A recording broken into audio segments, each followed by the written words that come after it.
এবারের প্রস্তাবিত বাজেটে ব্যবসা পরিচালনার ব্যয় কমানো, কর কাঠামো সহজ করা এবং উৎপাদনমুখী শিল্পকে উৎসাহ দেওয়ার ওপর বিশেষ গুরুত্ব দেওয়া হয়েছে বলে মন্তব্য করেছেন প্রধানমন্ত্রীর অর্থ ও পরিকল্পনা বিষয়ক উপদেষ্টা ডক্টর রাশেদ আল মাহমুদ তিতুমির। 18 জুন রাজধানীর সিরডাপ অডিটোরিয়ামে research and policy integration for development RAPID আয়োজিত budget 2026-27 reform signals, macro economic stabilisation and implementations risk শীর্ষক এক সংলাপে এই মন্তব্য করেন তিনি।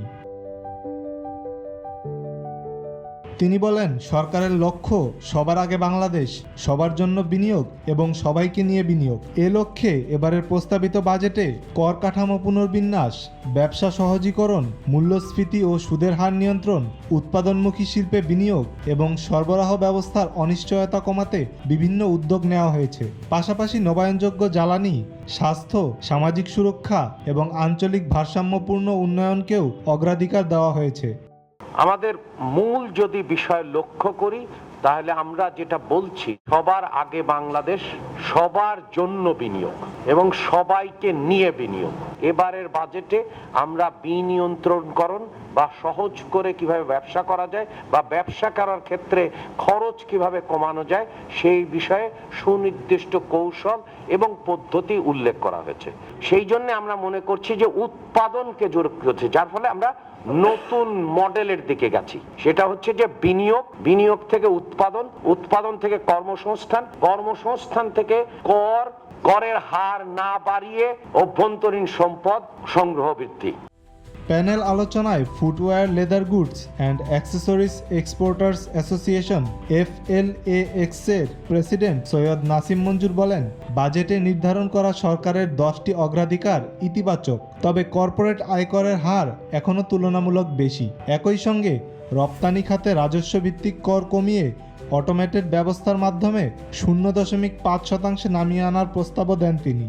যে 10টা প্রায়োরিটি দিয়ে এই বাজেটটাকে তৈরি করা হয়েছে, এটা কিন্তু আমাদের জন্য সত্যি সত্যি খুবই একটা ইতিবাচক দিক। যে প্রায়োরিটিগুলো লেখা হয়েছে বাজেটে, আমি কোট করি যে যেরকম সার্বজনীন সামাজিক সুরক্ষা, বিনিয়োগ নির্ভর কর্মসংস্থান, ডিরেগুলেশন, এই শব্দটা আগে কোনোদিন আমি কোনো বাজেটে দেখিনি। দক্ষ ও জবাবদিহিমূলক প্রতিষ্ঠান ও প্রশাসনিক ব্যবস্থা, এই ধরনের কথা, সাশ্রয়ী ও সহযোগিতামূলক ব্যবসায়ী পরিবেশ, ইজ অফ ডুইং বিজনেস, এগুলো ডেফিনেটলি আমাদের জন্য ইতিবাচক, এগুলো আমরা সাধুবাদ জানাই। আমরা শুনছি যে এবার আপনারা একটা অটোমেটেড ট্যাক্স ক্রেডিট সিস্টেম করবেন।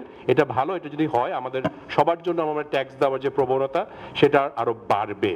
আমাদের একটা আপনার মাধ্যমে একটা রিকোয়েস্ট, সেটা হচ্ছে যে এই 1% এক্সপোর্ট ট্যাক্সটাকে আপনারা 0.5% করেন এবং অবশ্যই এই ট্যাক্স ক্রেডিট সিস্টেমটাকে আপনারা অটোমেট করেন।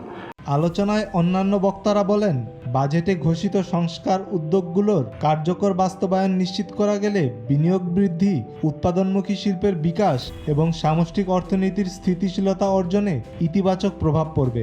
বক্তাদের কারো কারো মতে বাজেটের এসব নীতিগত উদ্যোগ বাস্তবায়নে সরকার কতটা সফল হয় এই এখন দেখার বিষয়। Salman Rahman, the financial express.